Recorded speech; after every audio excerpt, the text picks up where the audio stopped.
I think that it's important to step back and remember, just to put a little more of a fine point on it, that we're losing an American life every 5 minutes to overdose. We don't have time for political games.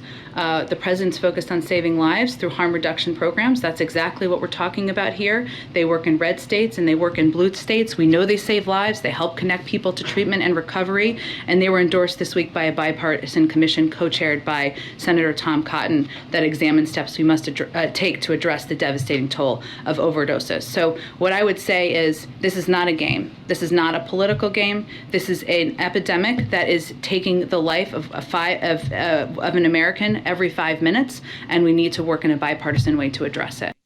You want to address opioid overdoses in this country? One of the biggest ways to do harm reduction would be securing our southern border to the greatest extent possible. Welcome back to Clay and Buck.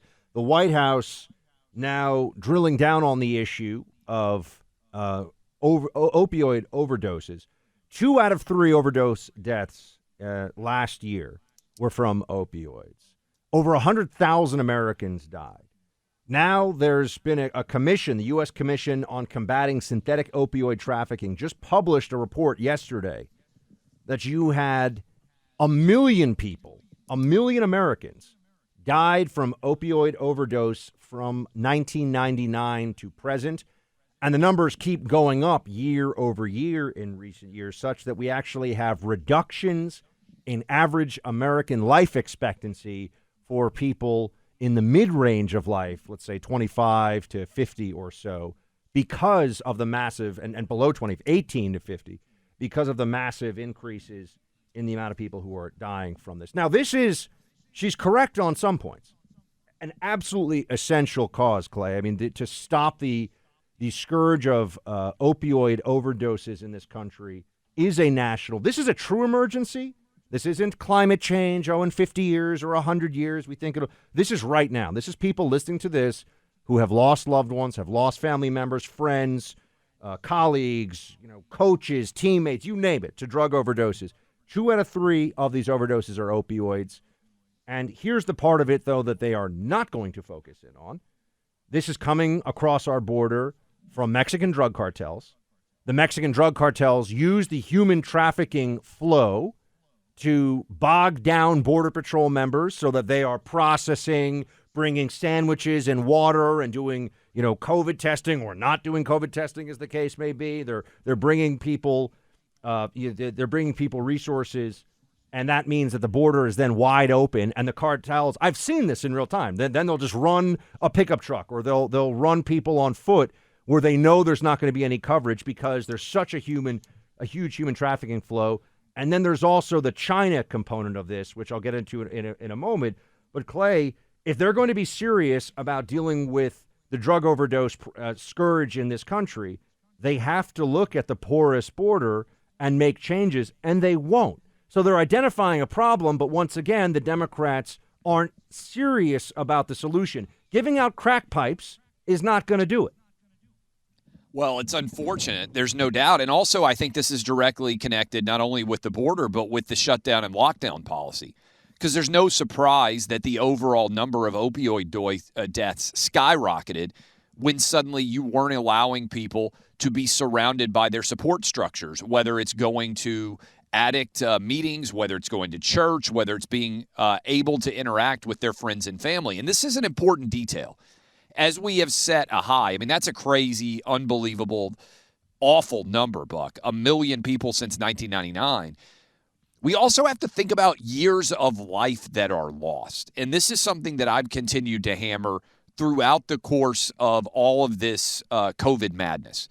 The average person who is dying of COVID, or with COVID more accurately, is typically older than the average age of death in the United States. That is, it's awful, but the people who are dying with COVID are approaching the age at which most people die of all causes.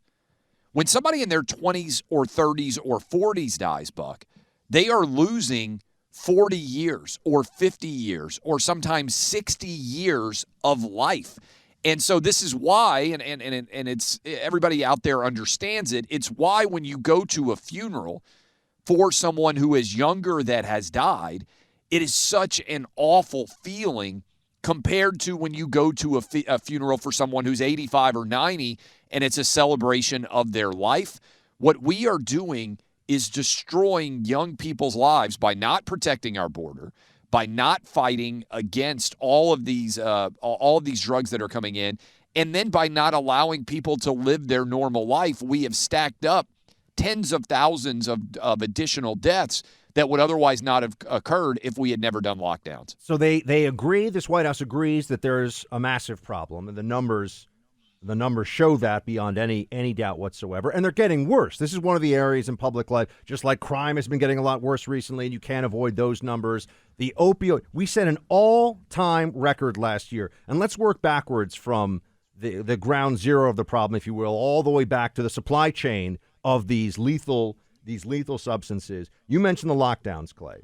Absolutely a huge component of this. People were in despair. They were separated from friends and family and aspects of the community that would have been necessary, would have been very helpful for them, especially during the enhanced anxiety of the early days of the pandemic.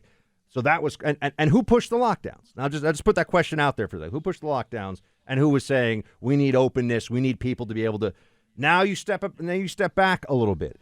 Where are the drugs coming from? So we know what's happening when people get the drugs. There was already, I think, about 90,000 overdose deaths a year, roughly, before the pandemic. Pandemic kicked it above 100,000, so that's made it worse. Where are the drugs coming from? They're coming across overwhelmingly the U.S.-Mexico border. And the Biden administration's refusal to get serious about border security and having control of the border, the lawlessness they've allowed, has made the cartels much richer, much more powerful, much more influential than they have likely ever been, and they are flooding our streets with these drugs.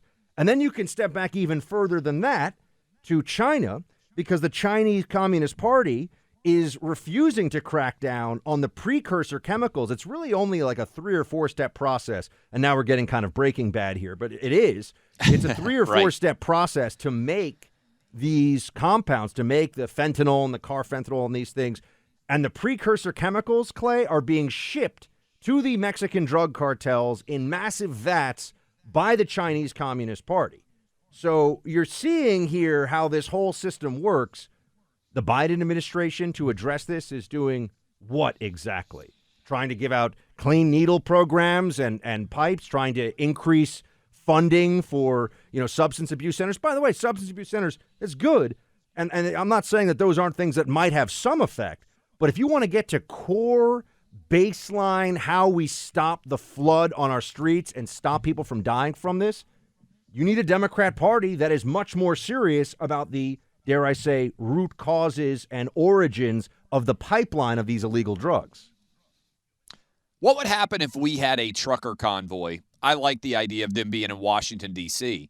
What would happen if they went to the southern border, Buck? Would people cover it? We've got an issue right now on the northern border, and all of a sudden I'm hearing about the Ambassador Bridge and people can't get across.